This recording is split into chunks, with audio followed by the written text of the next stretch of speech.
YouTube irratti viidiyoo upload gochuun baay'ee salphaadha. Garuu haala kamiin upload gochaa jirtu seeriitu murteessaadha. Appilikeeshinii fayyadamtanii upload gootu taanaan dogoggortaniittu. Har'a viidiyoo kanarratti salphaatti steepii 8 professionally viidiyoo upload karaa ittiin gootan wajjin ilaalla. Garuu jalqaba maal qopheeffachuu qabna? Viidiyoo upload gochuu keenyaan dura maal qopheeffachuu qabna? Yookiin immoo steejota 8 kanarra deemuu dura maal qopheeffachuu qabna? Maateriaalota maal qopheeffachuu qabna? Isa jedhu ilaalla wajjin. Inni jalqaba viidiyoo mataasaa viidiyoo nuti upload gochuuf barbaanne nu barbaachisa jechuudha. Inni lammaffaa taayitiliidha. Taayitiliin immoo mata duree jechuudha. Mata duree viidiyoo keenya. Mata duree viidiyoo keenya nu barbaachisa inni lammaffaa. Sadaffaan descriptionidha.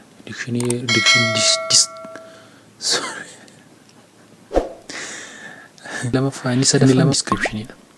Ibsa viidiyoo keenya jechuudha. Keessa viidiyoo keenya keessa maaltu jira? Isa jedhu kan brief goonutti ibsinu jechuudha. Description jechuun innis isas qopheeffachuu qabna. Faayiliitiin barreeffannee dokumantiitiin yookiin immoo harkumaan barreeffannee iyyuu taayippii gochuu dandeenya booda.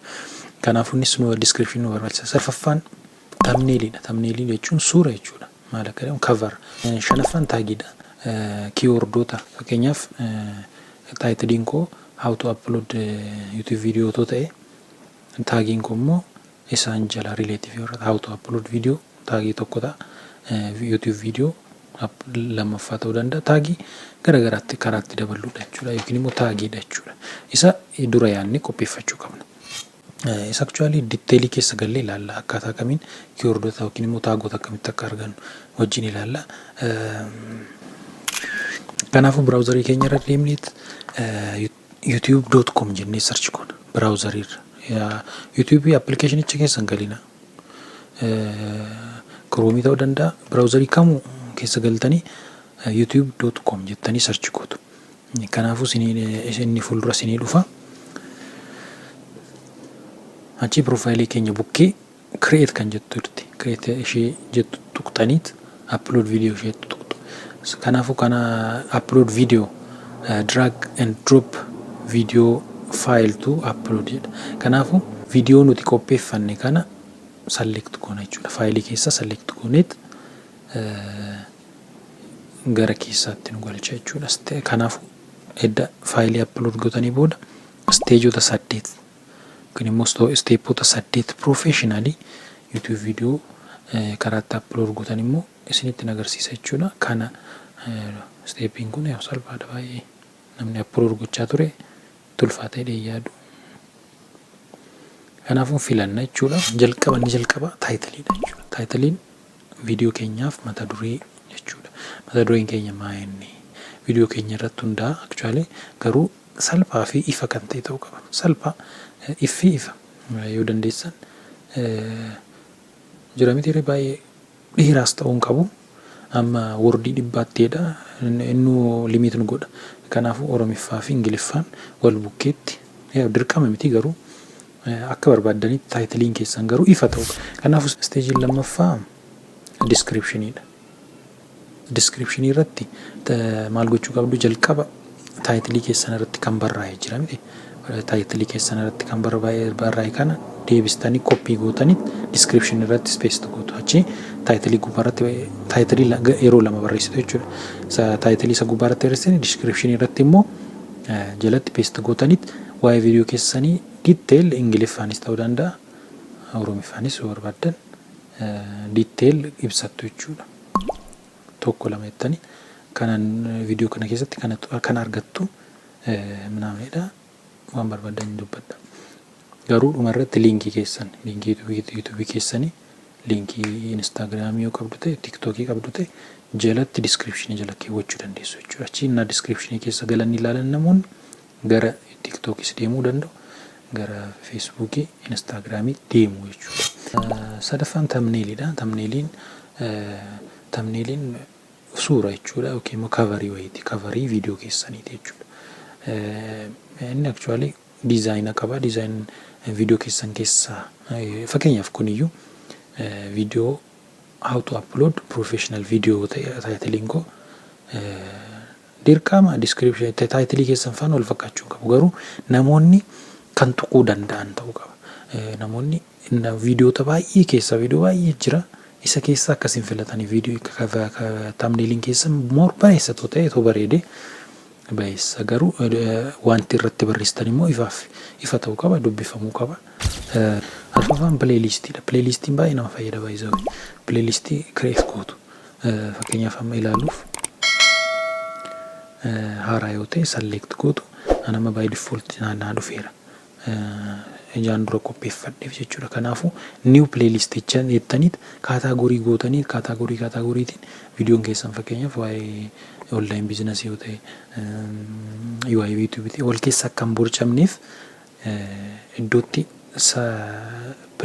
playlist gootanii dooma sab gootaniit toopikii wayii kennitaniif online manii yoo ta'e online business entertainmentii qabataan immoo viidiyoo keessan YouTube keessan keessa kaataagorii barbaadan keessa galanii akka ilaalan kan itti gootanidha. Namoonni akka viidiyoo keessan filatan akka niishii isaaniitti akka galanii entertainmentii barbaadu taanaan entertainmentii yoo qabdu ta'e wal keessa yoo ta'e waa baay'eedha ta'e yookiin immoo tiitooriyaalii garaagaraaf paartiitii nama fakkeenyaaf viidiyoo 10 iddoo tokkotti akka argataniif waa'ee fakkeenyaaf Photoshop barsiisu taanaan waa'ee Photoshop viidiyoo 10 hojjettanii tuna 10 isaa iddoo tokkotti part 1 2 3 jettanii iddootti keewwattanidha jechuudha. Pileelistiin baay'ee murteessaadha. Kireet gootuu viidiyoo keessaniif kaataagorii wal fakkaatu taanaan iddoo tokko keessa jechuudha. Paartiitiin episoodiitiin yoo barbaadan episood 1 episood 2 jechaan part 1 2 3 jettanii kaataagoraayiz gootanii iddootti keewwattanidha jechuudha. Odeensii banaamna kana rakkoon qabu isa odeensii no jechuu qabdu. No age restriction jechuu qabdu. Ijoolleen olaalan waan rakkoon qabu. Viidiyoon keenya rakkoon qabu. Yoo viidiyoon keessa rakkoon qabu ta'edha. Yoo waan taaniif faa ta'e isa yes jechuu qabdu. Garuu akkuma viidiyoo keessan irratti dippeend ta'a. Shanaffaan taagiidha. Taagiin baay'ee murteessaadha. Viidiyoon keenya akka sirriitti ilaalamuuf yookiin immoo akka fuuldura dhufuuf kan nu fayyadu keessaa inni tokko taagiidha. Diskiripshinii fi taayitiliin murteessaadha, beekamaadha. Taagiin immoo moor isaan caala.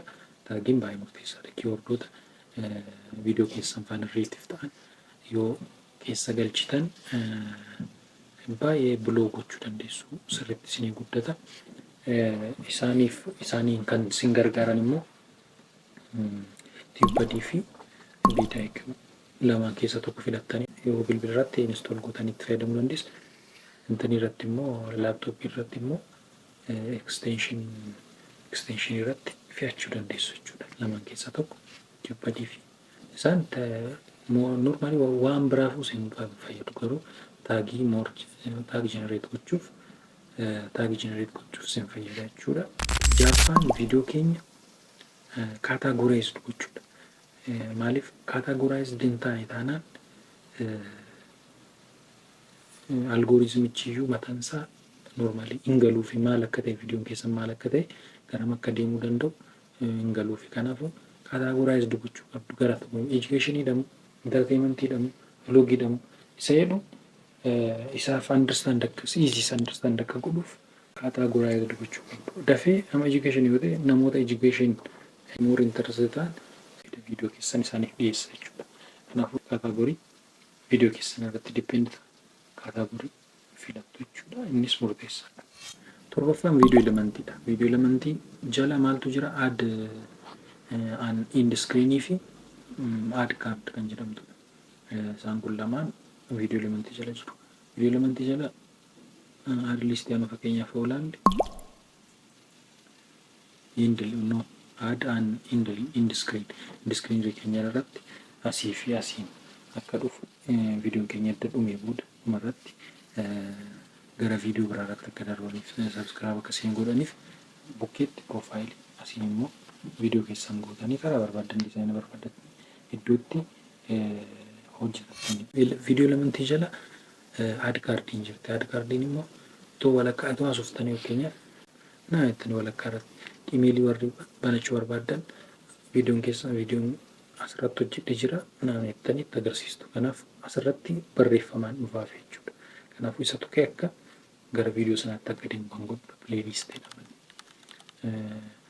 Kanaafuu viidiyootiin isiniif viidiyoo gochuu dandeessu, pileelistii gochuu dandeessu, chaanaalii keessan yoo kennisan gubbaarratti akka dhufu gochuu dandeessu barreeffamaan jechuudha. Inni 8ffaan koppiraayitiidha. Koppiraayitiin baay'ee murteessaadha. Koppiraayitii kileemii qabatanaan viidiyoo keessan itoo upload gochuu baattanii isinii wayya. Maaliif booda rakkattu monetize gochuuf si rakkisa. Kanaafuu cheek isheettu dhumarratti 8ffaan koppiraayit cheekiidha jechuudha. Cheek kana ishiin kun diimatteetti taanaan hin ta'u. Wanta sirreessisuu qabdan sirreessitanii deebitanii upload gootanii wayya. Malee kana booda sin rakkisa. Viidiyoo namaa upload gootanii taanaan saawundii midhaaf isaan kun baay'ee diiteel ilaaluu ta'eef isadha moorri murteessaan isaan kana dhumarratti viidiyoo keessan paablish gochuudha. Kanaafuu viidiyoon har'aa kana fakkaata. Yaada qabdan komentii jala nuu kaa'aa. Viidiyoo kana laayik godhaa, sabskiraayib godhaa. Viidiyoo dhufuurratti immoo akkamitti tamneeliin akka hojjetamu jalqabaan malumaatti isinitti agarsiisa.